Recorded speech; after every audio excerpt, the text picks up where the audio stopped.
Hello and welcome to the His and Her Show with Jody and Alex Misiak. And today we're going to be talking about summer vacation and setting yourself up for a successful summer.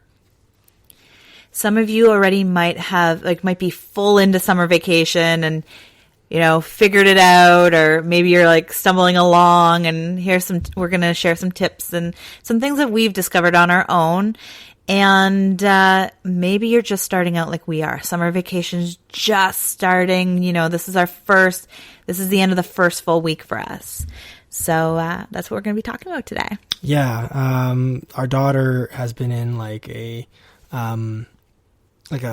school program that takes her basically to the end of June, and it's full day. And by full day, it's not a regular school day either. It's from the morning until almost 5. Almost dinner time, basically. And we have our son with us at home. Even if she wasn't in that program, though, actually the schools around us in the area are still going right now. Oh, they're still going right now? Yeah. Okay. Well, so that's kind of a normal thing. It's been too quiet. We pay for the month, so they go all the way to the end of the month for us because it's a paid school. Anyways, so setting yourself up for a successful summer. We had some stumbling blocks in the spring.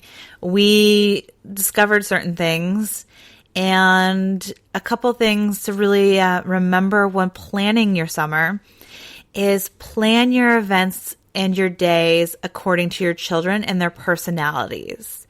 We went on a Mother's Day road trip like we always do, and we forgot that the kids have changed. They've grown over a year. It's been a whole year since we've done that trip, and things have changed. We tried to do too much in a day. We tried to stretch out lunchtime. We did all these things, and in the end, it caused us a lot of headaches and screaming and tears from almost everybody involved. So it's planning things according to your children, age-wise and personality, because everybody's different, and it's being gentle on yourself. So one of the things for me this summer is really just keeping things simple. And we'll talk more about simplifying your life, but just really keeping, maybe just plan one thing a day if you need to plan something at all. Yeah, that would help, especially with both kids. And obviously, you might be a working parent. You might be a single parent, stay at home. Now we're in not an overly unique situation, but we have the fact that I can work from home quite a bit, which does help. So that means you can do something with Anastasia outside of the house while Jaden is napping. Everybody's situation is going to be different. So by stepping back and going, okay, what do we have to work with? Mm-hmm. Then we can create a plan to sort of keep it busy. I like plan it doesn't have to be a rigid plan. It's going to be it should be somewhat flexible in the way of planning, so that you're not trying to do too much, because it's easy to write things down on paper and go, yeah, this is what we're going to do, hour to hour, day to day, right? And that, if that works for you, great. We know for us that won't work, so we're going to have to be, keeping kids their moods, how they're doing, how they're eating, all that, everything, and then be flexible. That's big. Yes, flexibility is a huge one that I've learned. I used to be one of those people that couldn't be flexible. Somebody canceled plans on me, I'd lose my mind. And then now, luckily I figured that out before becoming a mom, because parenthood, you have to be really flexible. Things happen, things change, and it's adapting to your kids. And, one day they might not wake up super happy, or another day they will. So it's really just playing it by ear. But for me, I realized hangry is a thing, and our children, especially our daughter, that's a thing for her. The moment she's hungry or tired, you got to get on your kids. And it's about understanding your kids. And it's just not doing too much and not comparing and trying to do everything else everybody else is doing. Because I can look at other families, and they could be, going to all these different creative centers throughout the summer, or, constantly going to the local pool. Or the beach. Yeah. Which is 2 hours away from us. Yeah.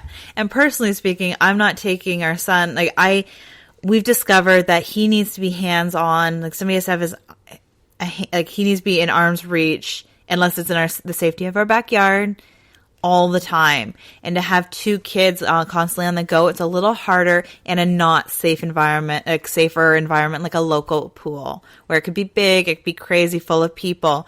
So a big thing for me is just making sure our backyard is full of fun things to do on the days that, one, I might not have the energy to take them somewhere public where I'm constantly running after them.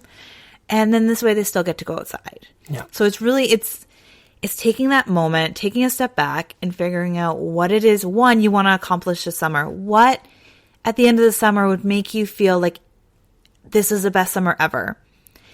For me, it's not being worn out at the end. I want to actually feel like I've enjoyed the weather, my kids, and because like Alex said, Anastasia's been in school where she was gone from morning to evening, and I feel like I haven't seen her. So this summer is really a chance for really us to have fun. It's also an interesting summer for us because this is the first time we're going to have both kids home more than last year because Anastasia was in daycare for 2 times during the week. So I'm going to have both kids all week long, other than the weeks that Anastasia's in camp.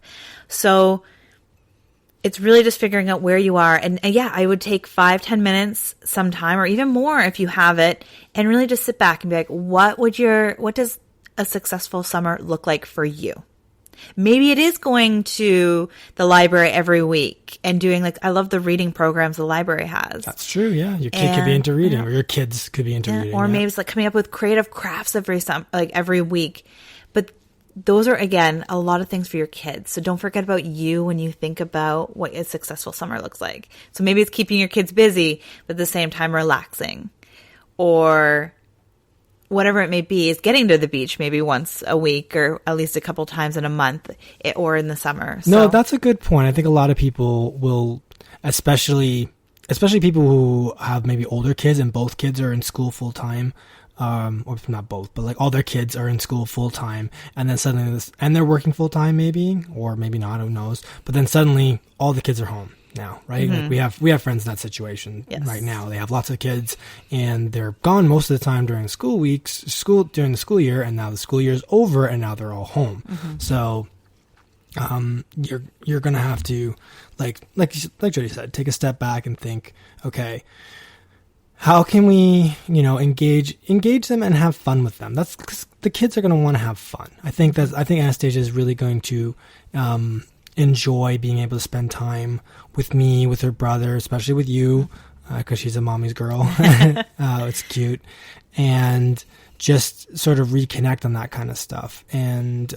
But you can lose sight of all that. You're like, I'm so busy keeping the kids busy and happy and everything else that you forget about yourself over those summer things, right? So that's why a lot of parents at the end of summer vacation are burnt out. That's why they have the commercial at Staples going, it's the most wonderful time of the year when it's, coming into September, because but those that's commercials the joke. start in August. Yeah, that's the joke, right? It's the I'm a parent, I can't wait for my kids to get back to school so I can relax. And it's well, if you can set yourself up for summer, a successful summer, then maybe you won't be burned out as much. That would be the goal for, I think, everybody. Yeah, it's about slow and steady. It's all of a sudden, like I said, ours is just underway, and it can be so easy to get excited and be like, we're going to do it all. And you fit it all in the first week and you're already burnt out in week 1.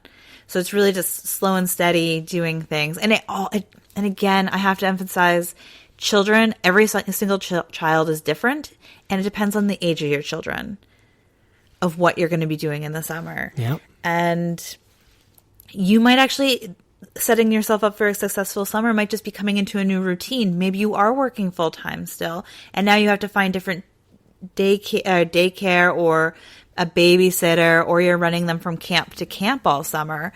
So it's really still finding that groove, because school, it's really easy, well, maybe not all that easy, but you have a drop off time, you have a pickup time, and you have that routine that's worked out from the fall. Maybe it was a little rocky at the beginning, and then you got all those months to figure it out. Summer's a little shorter. And here we live in Ontario, Southern Ontario, Canada, And it's like summer comes, it's like, woohoo, we finally, get to go swimming. We get to wear flip-flops and we don't have to wear like a million layers.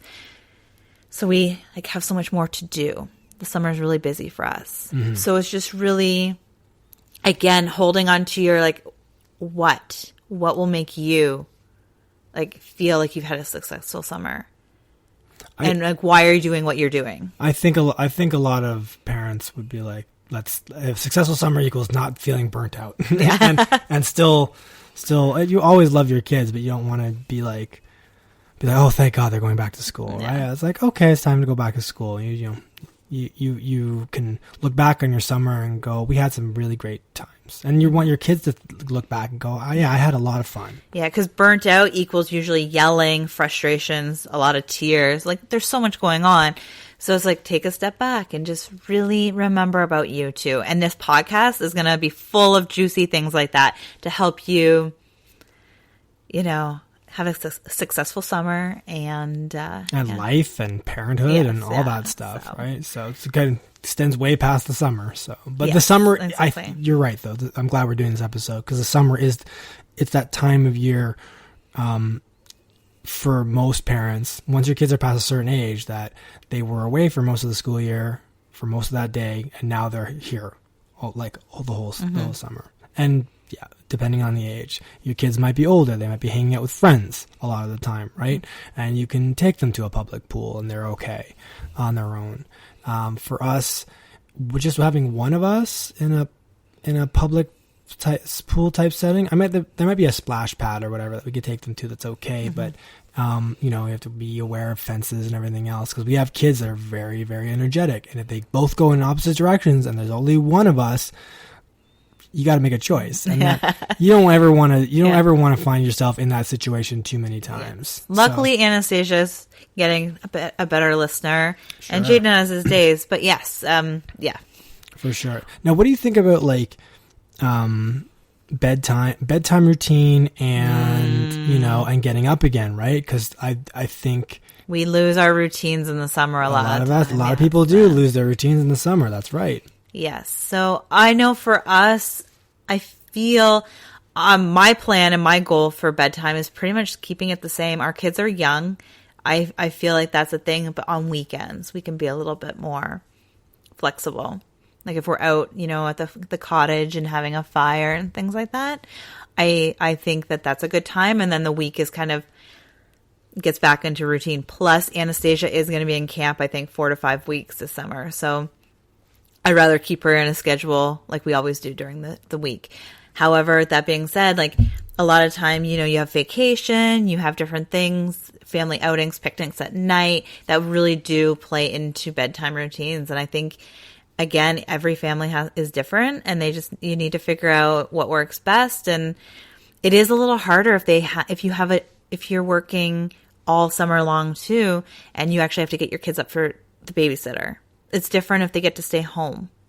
So it's really just figuring out. I feel like the weekends will be more loosey-goosey. Mm-hmm. And during the week is, for us, I think in our house, it's going to be close to the same, maybe a little later at night, just because it's lighter outside and the kids are having a hard time going to bed. But I feel like, I don't know about you. Yeah, what your thoughts I would agree. That. You have to sort of keep that routine. But not every family does, and that's okay. That's true. If it works for you, if it works for your family, you don't have to keep it. Then. Once our kids are older, and they have kids, and they're running out, and we have a curfew kind of thing.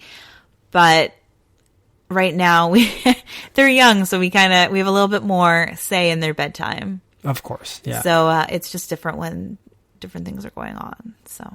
Yeah, and I think when it comes to older kids, and then they're going to want to stay up late, and it's like, okay, fine, stay up later or whatever, but you may want to still encourage that kind of, so you still want to keep some kind of routine, right? You might want them out of bed at a certain hour or whatever, just to keep things moving along smoothly, and hopefully the kids will get the hint that's like, okay, well, I'm really tired, maybe I shouldn't stay up until, because when I was a kid, like a younger kid, but older than our kids, but like still young, I would stay up really late, like 12, 1, whatever, right? During the summer months, and I'd be an absolute mess.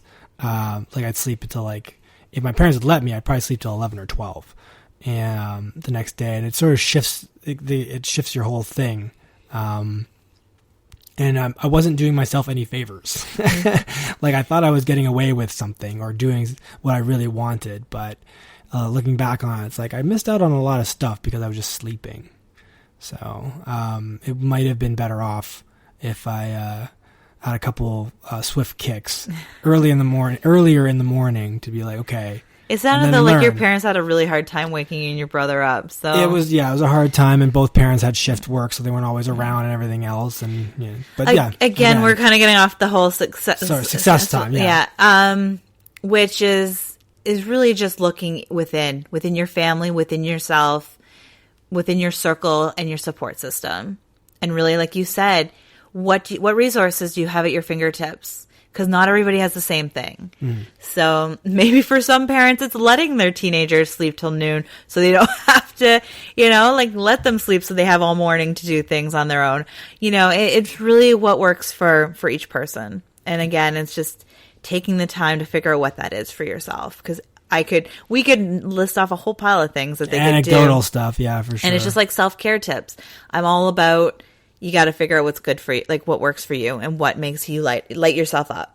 Yeah. So it's figuring out what at the end, so again, I'll leave you with the question. What would make your summer successful? Like at the end of the summer, what would you be like, wow, that was the most awesome, epic summer I've ever had? Write it down and then start doing those things. Yeah. Agreed. So I hope you guys enjoyed, and we hope you have a beautiful day. And a successful summer. Yes. Here's to your success and relaxing summer. Bye for now. Bye-bye.